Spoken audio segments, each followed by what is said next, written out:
Today's presentation is about Mercado Libre and its operation in Brazil. Let's focus on the sales performance, which will be done by Sophia. Thank you, Harsh. Our analysis highlights that bath and bath tableware leads as the top selling category, followed by garden tools and furniture decor. These results reflect strong customer demand for home essentials and outdoor products. To build on this success, we recommend maintaining stock levels in these high demand categories to avoid shortages, expanding offerings such as introducing complementary products in the garden tools. As well, when we go into a dive to the revenue trends, quarter three and quarter four stand out with consistent growth. Driven by seasonal customer spending, September and October in particular show strong performance. Conversely, quarter one typically dips likely due to post-holiday adjustments. To address these shifts, we recommend intensifying campaigns in quarter three and quarter four to capitalize on seasonal spendings. And lastly, quarter one, introducing loyalty programs can help stabilize the revenue. Adlan? Yes, thank you, Sophia. Now I'll explain about Mercado Libre's penetration in Brazil region based on customer reach and sales distribution. Mercado Libre has covered almost all the states in the Brazil region, with Sao Paulo as the highest penetrated states for both customer reach and sales distribution. However, Mercado Libre has only covered 11% of the cities based on the sales distribution, which has to be further investigated.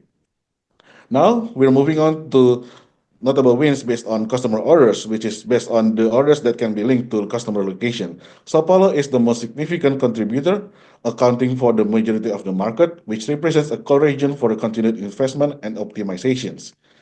And now we're moving on to the notable wins based on sales revenue, which is based on the orders that can be linked to sales location.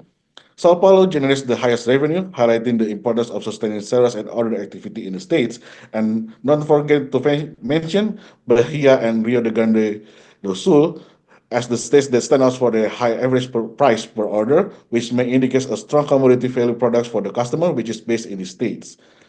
And now let's take a look at one of our most popular products, which is furniture, which includes products like bed table, office furnitures, and more, and its relationship with the customer ratings.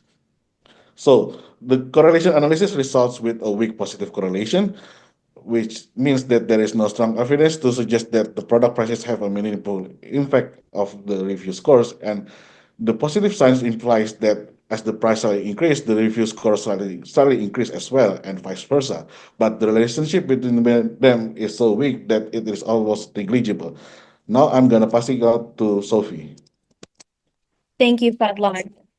Now getting into the operations aspect, we're going to take a dive into our transaction analysis. As you can see in the graph, credit cards dominate as the preferred payment method, accounting for most transactions, cash invoices being the second most used method, highlighting its importance to the local market. As you can see, we have many business implications, one of them being streamlining credit card processing to reduce checkout friction and to boost the conversion rates.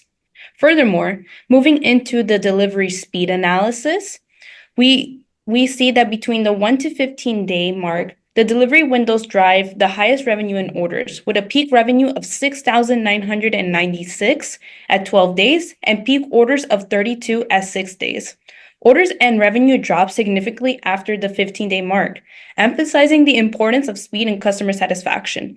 To capitalize on these insights, we recommend streamlining supply chains to consistently achieve the 1 to 6 day delivery for high demand products by establishing micro-fulfillment centers in key markets to reduce delivery times and costs. And I will be passing the floor on to Najar.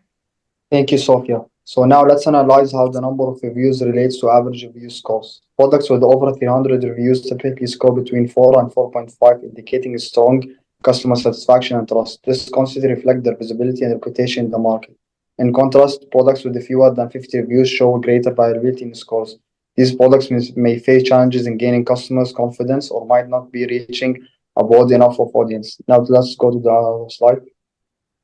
Now let's examine these reviews by product category and location. Categories like fashion bags, home comfort, and musical instrument stand out with a score of 5, reflecting exceptional satisfaction. On the other hand, audio with a score of 1 and construction tool safety at 3 highlights area will need improvement, such as quality of pricing. Regionally, Sao Paulo excels with an average score of 4.77 from 22 reviews, showcasing a high engagement and satisfaction. Other states perform well, scoring between 4.0 and 5.0. So now I'm going to be passing it to Harsh. I'll be speaking about the marketing sellers lead, firstly focusing on the marketing channels by Mercado Libre, which currently include email, referral, social, organic searches, paid searches, and many more as displayed in the slide. Let's now take a look at the leads by channel in the time frame June 1st, 2017 to June 1st, 2018, of which there were 8,000 leads. Paid searches and social channels made up a combined 37%, which is 2,936 leads. Unknown and no information regarding the source of the lead make up around 15%, which indicates a need to clarify these sources. Surprisingly, organic searches make up to 29% or 2,296 leads in this time frame. Let's now focus on the marketing and logistics optimization, firstly on the conversion rate by channel. When the marketing channel is unknown, we have the highest reported conversion rate of 16.29%, which highlights why a better understanding is required of these sources. Paid, organic searches, and direct traffic channels have a conversion rate consistently between 11 and 12%. However, given the number of leads in the social and email channels, the conversion rate are very low at 5.56 and 3.04% respectively, which we need further investigation. I'll be passing the floor to Sophia for delivery optimization. Thank you, Harsh. Furniture living room faces the longest delivery delays, averaging 4 days delays after delivery expectancy. These delays stem from logical challenges tied to handling large, bulky items. To improve performance, we propose establishing regional warehouses to reduce shipping distances, partner with specialized logistics providers for better handling, and implementing real-time tracking to proactively address delays. This is the end of the presentation. And thanks for your attention. Now let's take a look on our transformation process. I'll be going over the transformations that we did for the team assignments. Some of the highlights include altering the tables, the primary key conception, the business logic, and the relationship established, as you can see over the ER diagram here, as well as some stored procedures. So first, let me go over our RDS connection from RDS. As you can see, this is the endpoint that we have, and the database locally is accessed to this server. As you can see, the host name matches. Let's go over the ER diagram right now. As you can see, this is our established ER diagram that we went ahead with, and also certain stored procedures are created so that we can easily access certain queries among team members. This is a query for the conversion rate for qualified leads. Finally, I would like to go over a quick site as well, where we generated graphs that we generated a lot of graphs and we utilized some of them for our presentation. Thank you and have a nice day.